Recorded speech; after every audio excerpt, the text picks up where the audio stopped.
Hello, welcome to a special episode of the Zoo. Today we're going to talk about the digital workplace. And no one is more apt to talk about that than Monika Fahlbusch, BMC Software's Chief People Officer. Welcome, Monika. Thank you.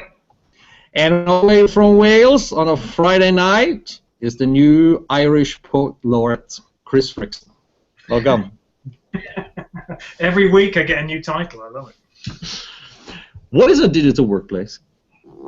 I hear this all the time. I read about it in Wired magazine, and I hear Gartner's definition, I see Forrester's definition, and there are some symmetries there, but there is no clear-cut 10 commandments of a digital workplace. Monika, what do you see the digital workplace as?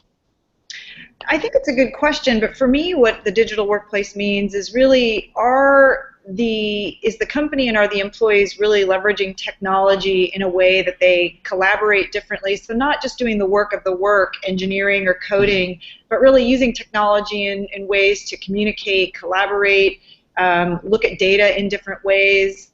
And so I think of it in the same way as our personal lives have really become digital in those ways. It's really no different for all of us in the work environment. My life at home has changed a lot since the iPhone, really. But now I have an environment where when I walk in, you can have sensors that tells my heart rate, it tells me the temperature of the house, if that clashes with my health and so on. And so you have all this intelligence that exists in our homes as smart entertainment sets and so on. But we're not really seeing that in the enterprise yet. Chris, what do you think is going to happen before we can see a digital workplace come alive from a technical standpoint? Well, I strongly suspect where there are gaps, they're going to be closed very, very quickly. Some of that technology doesn't necessarily belong in every workplace, I would say, and I think we're going to have to navigate some complex issues around information about the person, given what we can detect now about context. But I think that technology that can in general automate tasks and automate tasks that are kind of somewhat heinous and disrupt the creative process, you can see those things coming in left and right all the time, taking away things that we don't necessarily want to do, taking away things that are slowing us down, freeing us up to think about things and collaborate with one another. That kind of technology, I think, is being rapidly adopted everywhere, sometimes within the purview of the organization, and very often the employees are doing it for themselves, right? They're bringing that technology into the workplace, which is a whole other Zoo episode. And I think we have done plenty of those actually about shadow IT and so on. But so the workplace is changing, and just like when we switch from artisan work life to industrial work life, the workers changed. Are the workers changing today, Mark? Oh, sure. I mean, it's impossible to ignore this new generation, whether you want to call them the Millennials or Generation Y or Z. I think the fact of the matter is that these two things are happening at the same time. These young individuals are digital natives. I mean, you look at photographs of young children using iPads and swiping their hand across. This is something that was completely foreign to the generation before, and I think what we have to remember is for them it's native. You know, they are growing up in a world where things are real time. There is this sense of speed and immediate access to information, and that is completely changing the way that they have expectations when they then come to work or when they deal with their government agencies or in every way. My two children, for example, who are millennials, will never interact with their cable company. They are completely uninterested in dealing with that utility because they will consume media real time. They are going to consume media at a time that is convenient for them on their laptop or wherever they happen to be. And so this aspect of mobility and real time and customized for them is just, quite frankly, what they will expect. And it's really then no different when you think about in the workplace. And I think, you know, companies are on various ends of the spectrum here. Not all companies will get here at the same time, and that's fine, because what technology can't do is get ahead of the culture of the company. Technology, if we do it right, will only enhance the culture and the experience of that particular company and for those particular employees. but I think it's going to be short-sighted to think that this is not happening. This blending of how we act in our personal lives and how we consume technology and how we want to communicate and collaborate is absolutely happening inside our companies, and smart companies will pay attention to it, and again, do it in the right way for them. As Chris said, some things are not appropriate potentially in the workplace. Do you really want, a big screen TV flashing your heart rate when you walk in the office? Probably not a good idea. But there are many other things that actually would be a good idea, and many companies are figuring out that balance. Yeah, it's very interesting. I have to say, millennials fascinate me, Monika, and I guess until quite recently I was your cliched Generation X skeptic of that generation.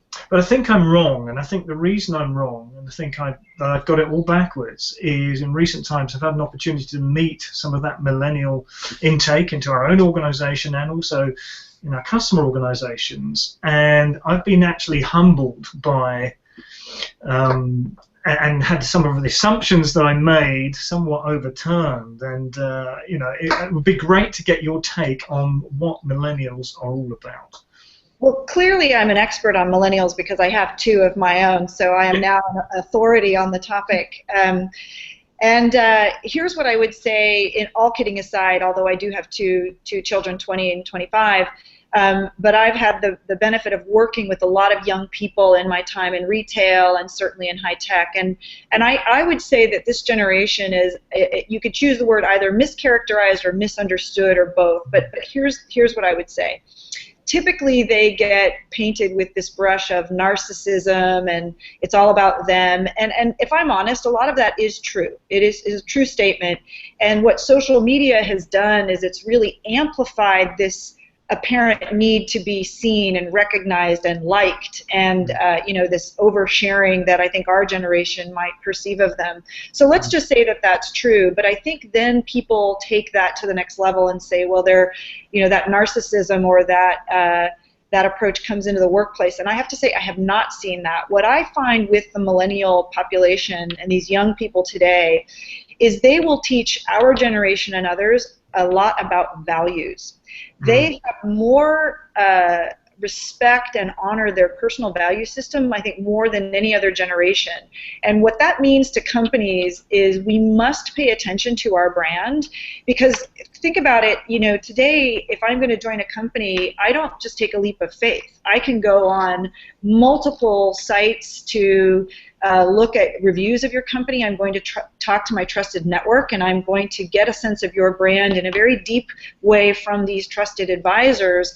So these millennials are actually much more rigorous in their approach to connecting to the value and the vibe of our company than ever before, and they will make that decision very carefully and thoughtfully. They're also looking for things that are different than what my generation looked for. I think my generation looked for a job and good experience. We kind of hung in there and took the hill and had a lot of discipline. I don't think we were as aware of, is this the right place for me? Am I getting my needs met? Am I, do I think this is a good company? Is my boss a good person? These young people care deeply about that, and they will act swiftly when those things are falling out of alignment for them. And I think that's a good thing. I think that they are driving more accountability for all of us who are employers because it matters. And I think we tend to do a really good job for our customers. And now I hope that a lot of companies will think of these millennials as another customer and really appeal to them in a sense of transparency, being open with their comments about what things that are going on in the company. These millennials want a conversation. I think another area that they're misunderstood is people tend to say, oh, they can't handle bad news. They come from the age where they all played soccer and everybody got a prize. I actually don't find that to be the case. What I find is they will reject an answer that they didn't understand, but they will not reject an answer that they understand. So what they need is context. They require, again, keep in mind their social life, they're bombarded with input, they're bombarded with communication around topics, and I think companies must pay attention to that and must engage them in the dialogue. They need a conversation. They're looking for a relationship. But if they've had the context, they can handle the bad news. They just won't handle it in abstract. So again, for employers, I think we need to find ways to really collaborate and talk and listen. And once we have set the right groundwork, then we need to execute, and they will understand. So what can employers do? I mean, building culture is close to impossible to do. What suggestions do you have? If I want to start a company and I really want to attract the next generation of workers, outside of technology, and that's why I find the digital workplace to be so fascinating, because it's technology driven, but technology has very little to do with it. It's all psychology, it's all culture. That's right. What does one do? Yeah. It's a really good question, and I think the most important thing, and this, I spend a lot of time talking to customers, and they tend to get tripped up on this question because I think there's a little bit of a follow me approach going on. It's like, well, if I only looked more like Uber or Airbnb or Twitter or Facebook, these, you know, sexy B2C companies, then I would solve X, Y, or Z. And I would say, don't do that. The most important thing for any company to do is look to the inside and remember why you are in business in the first place. What is your value proposition? What are your company values? What makes you special? And don't be apologetic about that, but build that story and be true to yourself, because only you can do that. So why did you start the company? You know, what is your proposition? When people come, why do they come and stay? What makes you special? What do your customers say about you? What's unique about your technology or your, you know, your brand? And I think that is the imperative. Companies must do that first, because that is your authentic story. And then you need to go tell that story, and you need to tell it with pride. You need to mobilize your employees as brand ambassadors. They need to understand the story. They need to have the pitch ready to go. They need to be proud. And sometimes we need to help a little bit there. You know, good marketing doesn't happen by accident. And I think a lot of times companies forget that all of your employees are your brand ambassadors. They're your marketeers. Use them. Give them the pitch. Don't leave it to chance. What are you doing when they come in? What is your new hire experience about? Does it feel like I'm getting my IT provisioning and I'm filling out forms? Or does it feel like a bombardment of the culture of this company that makes me feel like I'm a part of something special, and you just reaffirmed for me why I chose this company? We have so many moments to engage our employees and reaffirm that brand ambassadorship, and I think many companies forget about what those moments are. So just like your marketing and sales team is out there preaching that to your customers, bring that inside and do exactly that with your employees, and that will really drive culture in a big way.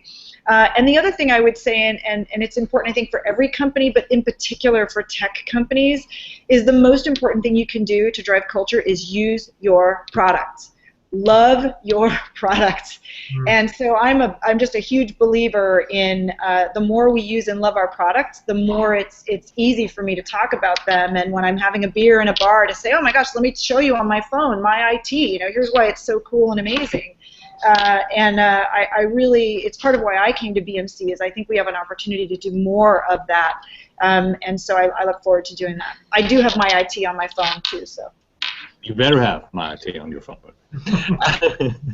Thank you so much, Monika and Chris. This has been a wonderful discussion. I wish we can have this again and have it extended, because I think these are many chapters in the book of the digital workplace and what that entails, and especially as a new generation of millennials come in and join us. And for the first time, I think, you see parents who look to their kids and watch the world change through their behavior in a more rapid way than I ever seen before. So I can't wait to see what the world holds into. Thank you so much, both of you. For all you out there, be careful. Bye-bye.